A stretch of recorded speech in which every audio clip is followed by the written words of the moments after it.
পশ্চিম বাংলার গণদেবতা জনতা জনার্দনের আশীর্বাদ, তিলোত্তমা নগরী তাকে সুন্দর হিসেবে গড়ে তোলেন, রক্ষা করেন, এগিয়ে নিয়ে যান। আমাদের কলকাতা কর্পোরেশনের আধিকারিক, ইঞ্জিনিয়ার, কর্মচারী এবং মহানগরের কর্পোরেশন পরিবারের সমস্ত ব্যক্তিবর্গকে প্রথম কৃতজ্ঞতা জ্ঞাপন করি। আমি 2017 সালে এসেছিলাম, তখন মন্ত্রী ছিলাম। তার বেশ কয়েক বছর পরে পশ্চিমবাংলার গণদেবতা জনতা জনার্দনের আশীর্বাদ এবং কলকাতা শহরের গুরুত্বপূর্ণ বিধানসভা ভবানীপুর, সেখানকার 8টি ওয়ার্ডের মানুষের আশীর্বাদ নিয়ে আমি মুখ্যমন্ত্রী হিসেবে আজকে এখানে আসতে পেরে নিজেকে ধন্য মনে করছি। এই সমগ্র ব্যবস্থাপনা, আয়োজক, উদ্দেশ্য ছোট্ট অথচ একটি মিনিংফুল, একটি কার্যকরী কর্মসূচির আয়োজক ব্যবস্থাপক আমাদের মাননীয় কমিশনার, প্রশাসক, কলকাতা কর্পোরেশন আইএস শ্রীমতী স্মিতা পান্ডে সহ তার সাথীদেরকে ধন্যবাদ জানাবো।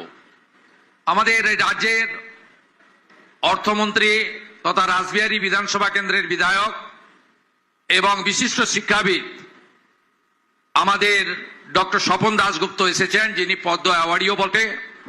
তাকে আমি যথাযথ শ্রদ্ধা জানাই।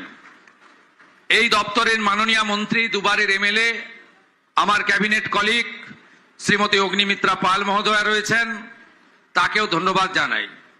কলকাতা শহর থেকেই নির্বাচিত এই রাজ্যের শিল্প ও বাণিজ্য মন্ত্রী, 5 বারের এমএলএ এবং একাধিকবার কাউন্সিলর এমএমআইসি হয়েছেন, 6 বারের আমাদের তাপস রায়, তাকেও ধন্যবাদ জানাবো। এবারে রাজ্য মন্ত্রিসভায় কলকাতায় আরো প্রতিনিধিত্ব পেয়েছেন। শুধু অর্থমন্ত্রী নয়, শিল্প বাণিজ্য নয়, মুখ্যমন্ত্রী নয়, আরো 2জন এমওএস হিসেবে দায়িত্ব পেয়েছেন। তাদের হাতে 4টি দপ্তর আছে, শ্রীমতী পূর্ণিমা চক্রবর্তী এবং ডাক্তার ইন্দ্রনীল খান, তাদেরকেও আমি ধন্যবাদ জানাবো। দক্ষিণ কলকাতার মাননীয় সাংসদ, বিদায়ী বোর্ডের চেয়ারপারসন, দীর্ঘদিন 7-8 বার তো হবে কাউন্সিলর, মাননীয় শ্রীমতী মালা রায় মহোদয়া রয়েছেন, তাকেও আমি যথাযথ সম্মান জানাবো। এখানে আমাদের সব এমএলএরাই এসেছেন। প্রায় এ পক্ষ অপক্ষ নেই আমাদের কাছে, একটাই পক্ষ, উন্নয়নের পক্ষ, বিকাশের পক্ষ, প্রগতির পক্ষ। আমি প্রাক্তন মেয়র এবং বিধায়ক ফিরহাদ হাকিম এবং প্রাক্তন বিরোধী দলনেত্রী শ্রীমতী মীনা দেবী পুরোহিত সহ সকলকে আমার অন্তর থেকে সম্মান জানাই এবং সময়ের অভাবে সকলের নাম বলতে পারলাম না, একযোগে সকলকে সম্মানিত করি। আধিকারিকদের মধ্যে ইউডিএম এর সেক্রেটারি আমাদের খলিল সাহেব আছেন, নগরপাল আছেন।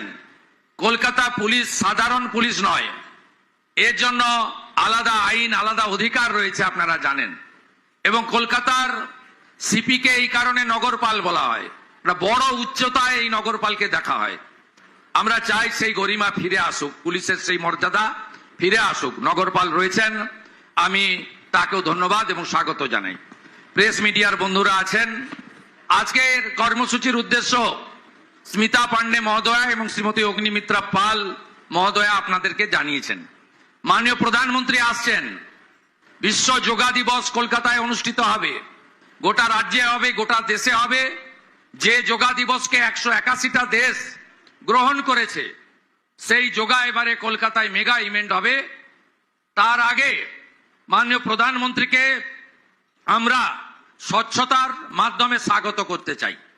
স্বচ্ছতার মধ্য দিয়ে করতে চাই, কারণ একটা নগর বা মহানগরের তার পরিচয় নির্ভর করে তার স্বচ্ছতা, নাগরিক পরিষেবা, তার সৌন্দর্যায়ন, তার পরিবেশ বান্ধব। আমাদের বৃক্ষ থেকে শুরু করে আমাদের এখানে যে সমস্ত হেরিটেজ বিল্ডিং রয়েছে, বিভিন্ন ধর্মের রাস্তার কেন্দ্রগুলি রয়েছে এবং যে জিনিসগুলোর সঙ্গে আমাদের কয়েকশো বছরের ঐতিহ্য যুক্ত রয়েছে, সেই জায়গাগুলোকে আমরা যদি সুন্দর করতে পারি। প্রকৃতি মা এবং ভগবান সব দিয়েছে কলকাতাকে।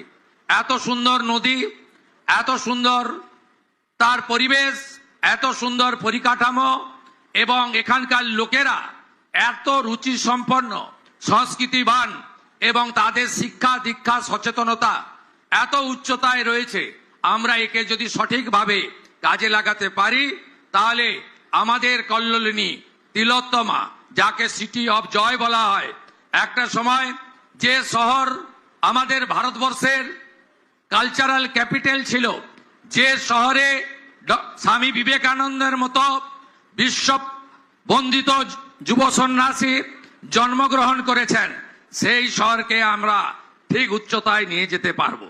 তাই আগামী 15 থেকে যে কর্মসূচি কমিশনার মহোদয়া এবং মাননীয় মন্ত্রী ঘোষণা করেছেন, আপনাদের সকলের সহযোগিতা আমি প্রার্থনা করি। আমি নিজে 17 তারিখে গঙ্গার পার্শ্ববর্তী এলাকা স্বচ্ছতাতে আপনাদের সঙ্গে সকালে থাকব এবং 18 তারিখে আমি ভবানীপুর বিধানসভা কেন্দ্রেও সকালবেলা প্রত্যুষে আপনাদের সঙ্গে থাকব। আমরা 19 তারিখ একটি হাফ ম্যারাথন করব স্বচ্ছতার জন্য, যা শুরু হবে কলকাতা কর্পোরেশনের গেট থেকে, শেষ হবে ঐতিহ্যমণ্ডিত মহাকরণ রাইটার্স বিল্ডিং এর সামনে গিয়ে। সেখানেও আপনাদের সবাইকে উপস্থিত থাকার জন্য অনুরোধ করব। রাজ্যের যুব কল্যাণ দপ্তর এবং বিভিন্ন স্পোর্টস অর্গানাইজেশন কলকাতা পুলিশকে বিশেষ দায়িত্ব নিয়ে এই ম্যারাথনটি সংগঠিত করার জন্য আমি অনুরোধ জানাবো। আপনারা যেহেতু এখানে অনেক জনপ্রতিনিধিরা এসেছেন, বিধায়করা, মন্ত্রীরা, অনেক প্রাক্তন কাউন্সিলররা এসেছেন, যেহেতু একটি অচলাবস্থার সৃষ্টি হওয়ার পরে মাননীয় বিদায়ী মেয়র পদত্যাগ করার পরে পৌরসভায় আমরা নিয়ম মেনে, আইন মেনে 3 দিনের মধ্যে নির্বাচিত বোর্ড করার আবেদন করেছিলাম। যারা সংখ্যাগরিষ্ঠ দল ছিলেন তারা সে কাজ করতে পারেননি। আমি এটা বিতর্কের জায়গায় নিয়ে যাব না, আইনের পরিভাষা দিয়ে বলবো। তাই রাজ্য সরকার বাধ্য হয়েছে প্রশাসক বসাতে। 8ই জুন প্রশাসক বসেছে।